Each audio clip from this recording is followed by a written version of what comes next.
ஏய் ஸ்டீபன், ஆமா. என்னடா நேத்து உங்களுக்கு வீட்டுல பொண்ணு பார்க்க போனாங்களா? ஏன் பொண்ணு வேணாம்னு சொன்னியா? நல்லா தானே இருக்கு பொண்ணு, அழகா இருக்குன்னாங்க, சொத்து பத்துலாம் இருக்கு. அப்புறம் ஏன் வேணாம்னு சொன்னியா? அதெல்லாம் நம்ம குடும்பம் செட் ஆகாது பாது. ஏன் அப்படி சொல்ற? அது என்னமோ நீதிமொழிகள்ல தேட சொன்னா அது புதிய ஏற்பாட்டுல தெரியுது பைபிள், அதெல்லாம் நம்மளுக்கு செட் ஆகாது.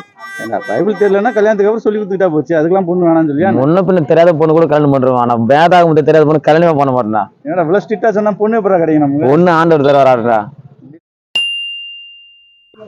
ஏய் ஸ்டீபன் ப்ரோ, என்ன நேத்து உங்க வீட்டுல பொண்ணு பார்க்க போனாங்களா? அந்த பொண்ணு போய் ஓகே சொல்லி வச்சிருக்க? ப்ரோ அந்த பொண்ணு நான் ப்ரோ குறைச்சல். அந்த பொண்ணு நீதிமொழிகள் எங்க இருக்குதுன்னு கேட்டாக்க புதிய ஏற்பாடு தெரிஞ்சுக்குதுப்பா. அந்த பொண்ணு போய் செலக்ட் பண்ணி ப்ரோ, அந்த பொண்ணுக்கு சொத்து இல்லையா, அழகு இல்லையா, நிலம் இல்லையா, போ ப்ரோ நீ. ஸ்டீபன், முன்ன பின்ன தெரியாத பொண்ணு கூட கல்யாணம் பண்ணிக்கலாம், ஆனா பைபிள் தெரியாத பொண்ணு கல்யாணம் பண்ணவே கூடாது, தெரிஞ்சுக்கா. ப்ரோ, பைபிள் தெரியாத பொண்ணு கூட கல்யாணம் பண்ணிக்கலாம், ஒண்ணு இல்லாத பொண்ணு கல்யாணம் பண்ணி ஒண்டி குத்து நத்த சொல்றியா? நீ என்னடா அப்படி சொல்றடா பாவி. போ ப்ரோ.